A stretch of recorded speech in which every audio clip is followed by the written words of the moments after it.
Assalamualaikum warahmatullahi wabarakatuh. Kembali lagi kita belajar di kitab ya.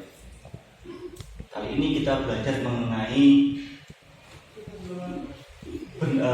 benda-benda yang boleh dipakai untuk wadah dan peristiwa. Oke, yang pertama kita baca dulu. Kali ini kita dalam pasal. Kita baca bersama-sama. Faslun utawi iki iku ono fasal. Wala yajuzu lan ora wenang apa istimalu awani dhahabi nganggo pira-pira wadah emas wal fiddati lan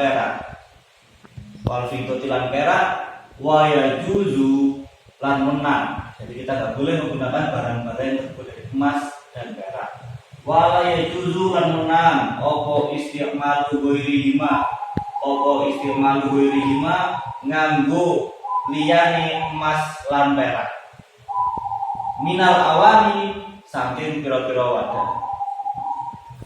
Jadi kita pasal yang ini menjelaskan mengenai kita tidak boleh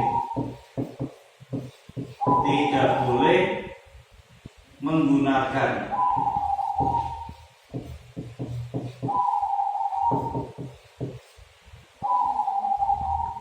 wadah itu ya tempat ya. Wadah itu tempat untuk meletakkan sesuatu. Tapi karena ini bab bersuci, maka wadah untuk bersuci. Wadah dari emas dan perak. Waya tujuh dan boleh.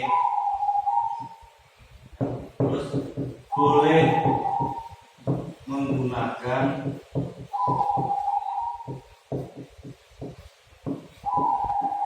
wadah selain emas dan perak untuk bersuci. Karena ini bab bersuci, maka tentunya wadah yang tidak boleh digunakan ya wadah yang digunakan untuk bersuci. Contohnya misalkan apa? Misalkan kita mau berwudu, terus wadah ya gayung atau misalkan ember besar ya, itu terbuat dari emas, maka tidak boleh.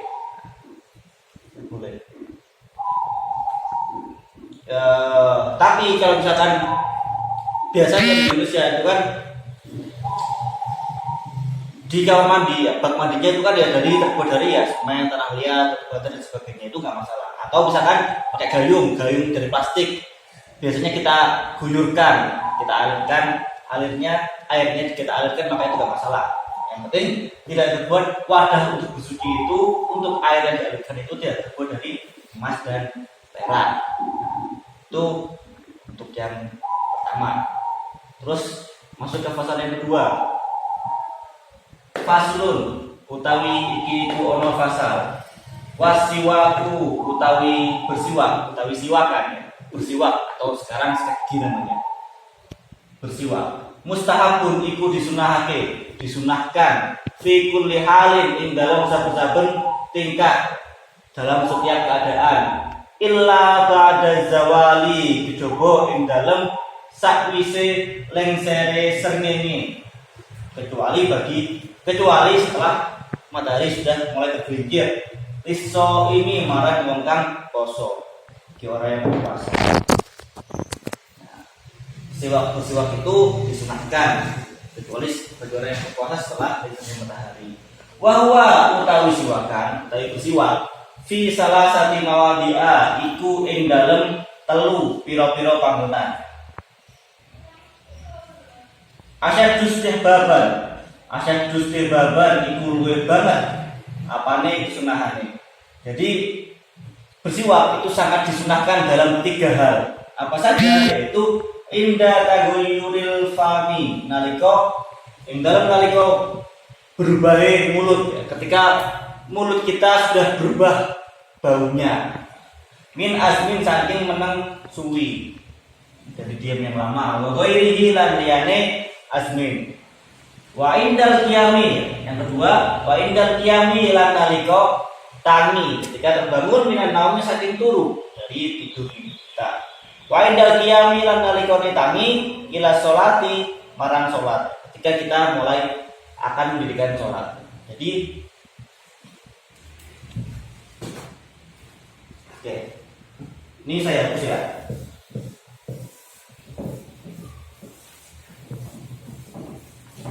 Saya taruh di atas ini. Jadi yang fase yang kedua ini menjelaskan tentang bersiwak, atau kalau sekarang namanya gigi. Kalau siwak sudah mendahulukan dengan kayu khusus ya, kayu khusus yang menimbulkan bau harum untuk mulut. Nah, bersiwak itu disunahkan.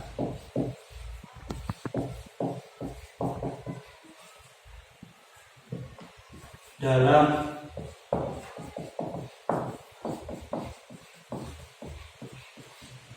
keadaan bersiwak itu disunahkan fi kulli halin, dalam setiap keadaan, illa kecuali ada kapan, illa ba'da zawali, kecuali setelah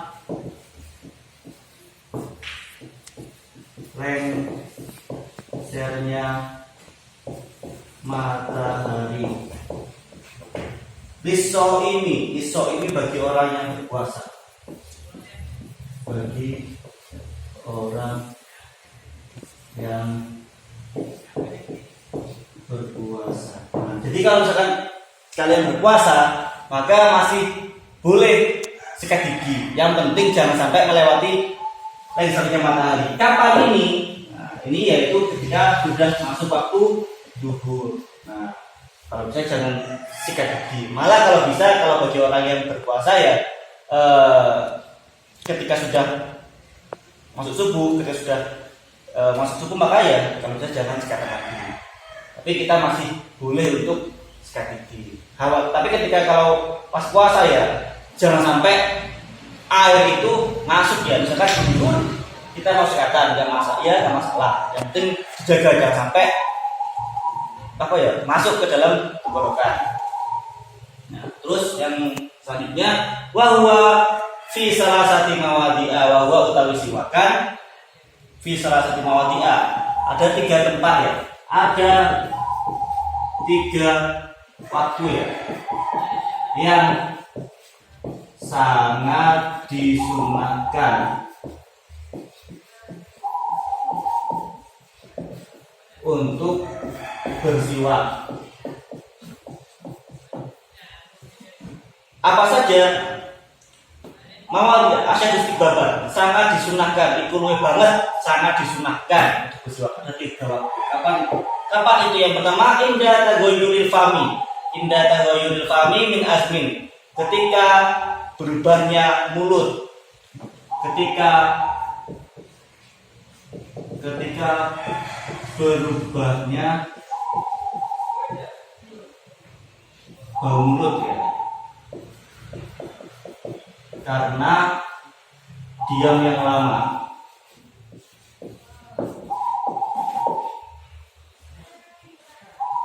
Atau selain itu. Nah, yang pertama itu ketika berubahnya bau mulut karena diam yang lama atau selain itu. Wa ghairihi atau selain azmin. Kenapa? Ya coba misalkan kita diam. Coba sekarang kalian praktekkan, kalau nggak percaya kalian praktekkan, jangan berbicara sama sekali, jangan membuka mulut sama sekali selama berjam-jam ya. Ini jangan ada interaksi. Maka mulut kita akan mengeluarkan bau-bau yang berbeda. Karena tidak ada aktivitas udara, tidak ada udara masuk, dan akhirnya mempengaruhi bau mulut yang keluar. Kalau nggak percaya, bisa kita lihat contoh yang kedua. Wa indal qiyami minan naumi. Ketika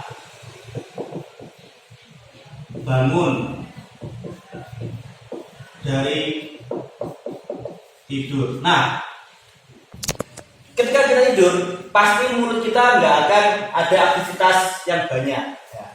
Nggak akan ada aktivitas yang banyak. Otomatis ya, biasanya ya ada yang terkatup, ada yang mingkem ya, ada yang mulutnya tertutup sekian lama, sekian berjam-jam. Makanya ketika kita bangun tidur, biasanya mulutnya kita pasti bau. Nah, itulah kenapa kok bau mulut. Ya. Makanya ketika bangun tidur, maka terus mandi dan tidak lupa membuat gigi, biasanya gitu kan artinya. Maka ya itu kita harus sunahnya memang harus membasuh gigi, misalnya harus ya, biar tidak merugikan diri sendiri dan orang lain yang di sekitar kita, ya kan, bau sangat mengganggu. Yang terakhir yaitu wa'idal qiyami ila sholati, ketika akan mendirikan